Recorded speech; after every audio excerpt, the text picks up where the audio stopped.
Hello, boys. Unfortunately, I got another sad video. So, we recently had to put Sweet Pea to sleep because cancer had spread from her, I think they said spleen, up into her lungs.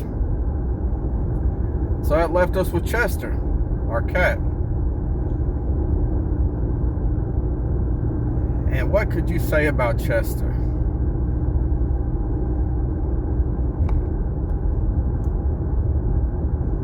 Well, for one, something that you don't see in cats too often, Chester had really pretty blue eyes.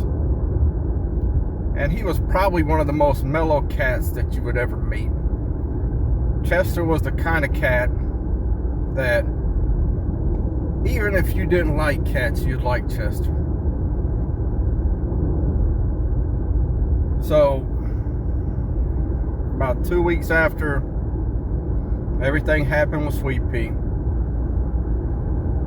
Chester wasn't eating, and I took him to the vet on a Saturday, and they said, pretty much what we've heard before, when they stop eating, that's when we have to worry. He was going outside, which that's nothing new, but he was going to places that he didn't normally go. And so when I took him to the vet, they're like, yeah, his kidneys are failing and some of his numbers are off, and I had started giving him IVs to kind of help flush his kidneys. And they're like, do that over the next couple nights, and then we'll just see how it goes from there. And so, like I said, he was going places he normally didn't go. And he started peeing in a couple places, which that's never happened before. And so, I think it was that Tuesday or Wednesday. We had to put Chester to sleep. His kidneys were shutting down. He was taken back to the vet, and they were like, yeah, he might have 24 hours to live. And so we had to make the hard decision again to put him to sleep and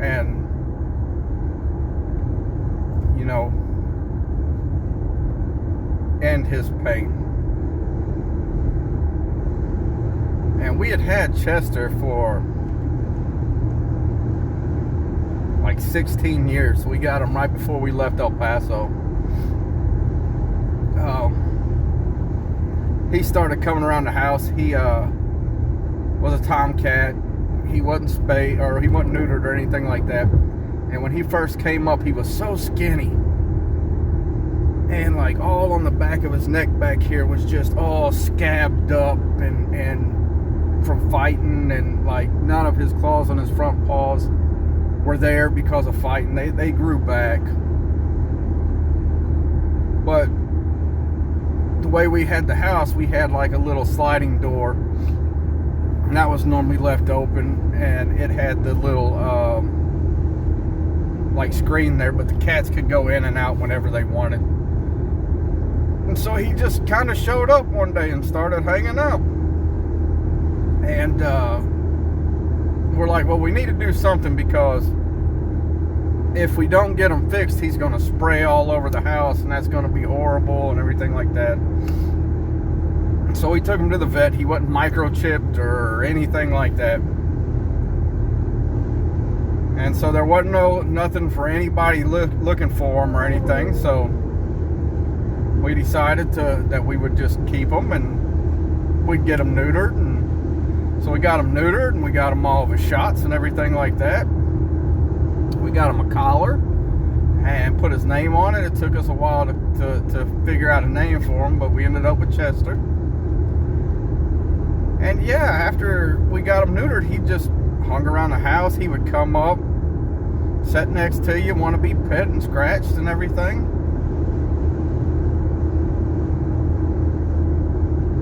But then, like, a week or two later, one of the guys I worked with, I guess he lived a couple of houses down from where we lived at the time.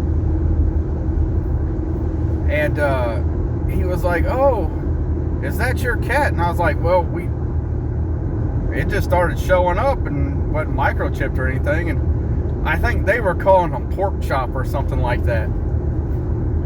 And he's like, "Well, since you guys did all of that, you guys could keep him." So I guess he was going to like 3 or 4 different houses to get food and everything, which, hey, can't blame him.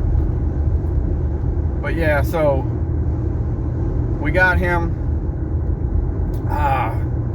So that had to be in like 2009 sometime. I don't remember exactly when it was. But then we left El Paso, and I got orders to go to Fort Gordon to go to school. And so when we left El Paso, we had the Mustang, and I had a little Ford Ranger. And so I'd printed off like the directions from like MapQuest or something like that, and I think we had like a little TomTom GPS for the Mustang. And your mom took Tiga and Pandora, which was another cat that we had a long time ago. She passed away from cancer. And so she had Tiga and Pandora in the Mustang, and I had Chester in the truck with me. And at one point I thought it would be a good idea to just, he was screaming and stuff, and I thought, it'd be a little bit better for him. I thought, I'll let him out in the cab, that way he's not in the little crate the whole time. Yeah, that was a dumb decision, because he like got down on the floorboard by my feet. The Ranger didn't have cruise control, so I couldn't just like set the speed and let it go. And so, almost getting a crash because I let him out. But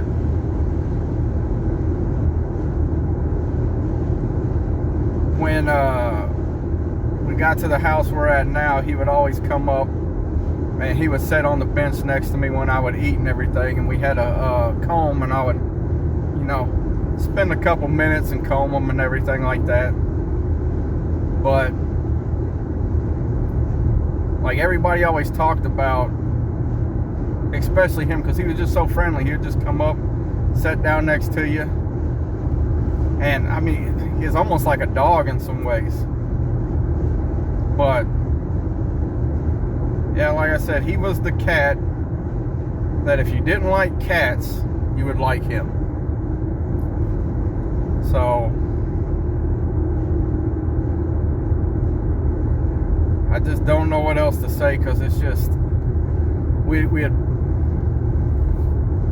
talked, and we'd gotten two kittens. We thought, hey, Chester's the only one now. He's by himself. Maybe he would like some company. We were like, maybe we can get 2 kittens, because everything that's happened, we're like, if we get one, something happens to Chester, we'll probably want another one.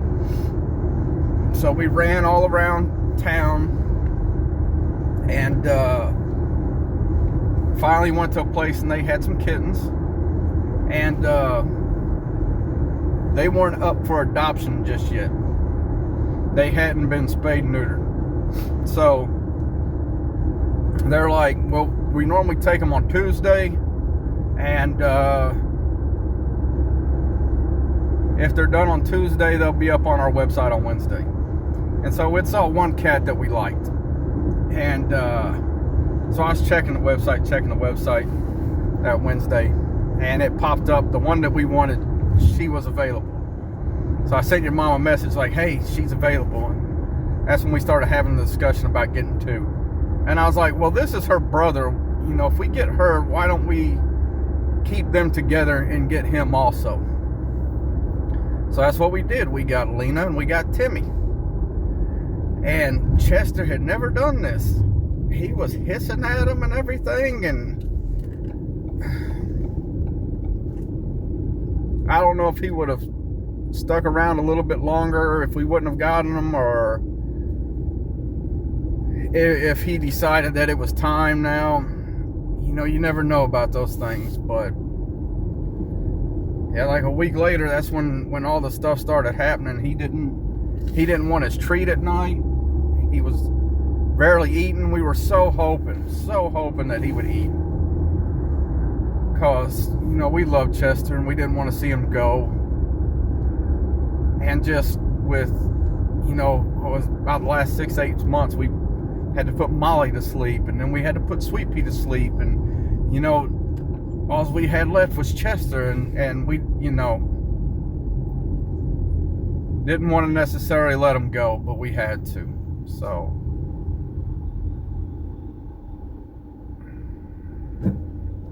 I think that's about all that I can say about everything that's happened. So I'll do this one like I did the other ones, and I'll put some pictures of him up, and I'll try to put pictures of the new cats up also. So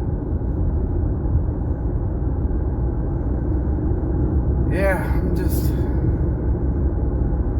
little emotionally spent from all of this. So just so you guys always know, I love you. Until next time, bye.